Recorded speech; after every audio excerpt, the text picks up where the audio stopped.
Hello YouTube. I'm going to make a tool for a friend there. He wants to use his air compressor air to put into the cylinder of his motor so he can change the valve springs.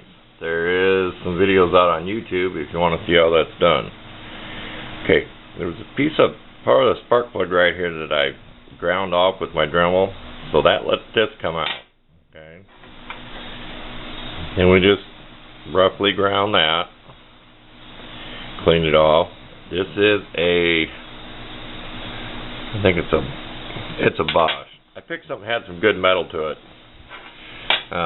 Some brands out there are cheap. I wouldn't even try to braze to, but I picked something I knew I could braze to. Had good sparks, good metal. We cut the ground piece off. Didn't have to be perfect. Just don't hurt your threads. There is a little shoulder there, so I was able to get that without touching the threads. Okay, what we're going to do is, this is what they call your 3/8 pipe nipple. I cut it in half so I can make me one too.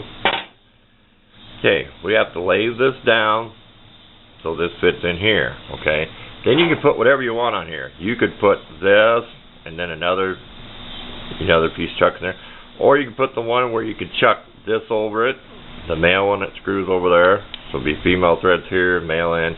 You can just chuck it on there. So it's whatever they have. They just want this piece and this piece screwed in the plug hole. I'm sure it's long enough. No problem on that. Plenty long enough reach. You can make this as long as you want it to, but that'll make it easy to put in because it comes out about the length, what we decided, about the length of a spark plug. The fitting. So that's pretty close. A little longer.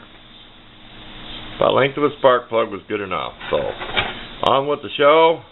We'll show you how when we get this done here so it fits in there. It's going to leave a little shoulder, which that's good. That'll fit on there. I am going to lay this so it's perfectly flat. Then when we lay this, we'll have a nice shoulder there, and then we're going to braze it. So it's no big deal.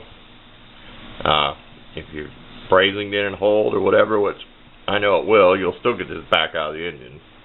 So on with the show. We'll make this a short video. Okay, the lighting ain't the greatest, but that left a little shoulder. It gets a little bit tighter when it gets up there,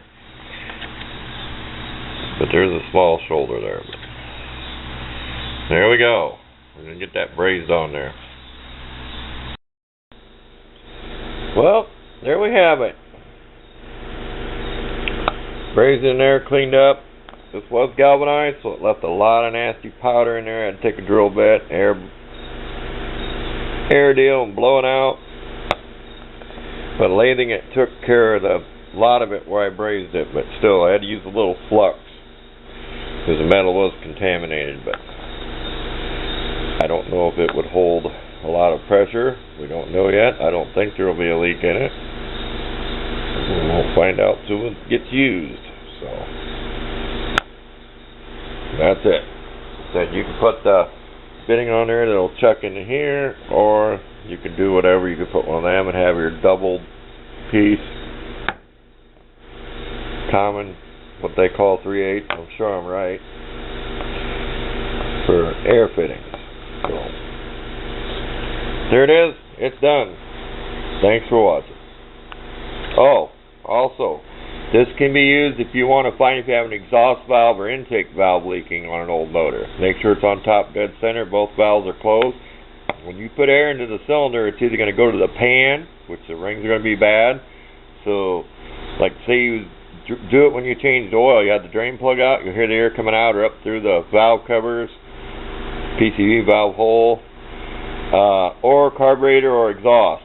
So this also can be used to see if you have a burnt valve that's not seating. So I thought I'd throw that in there. So we're gone. We're out of here.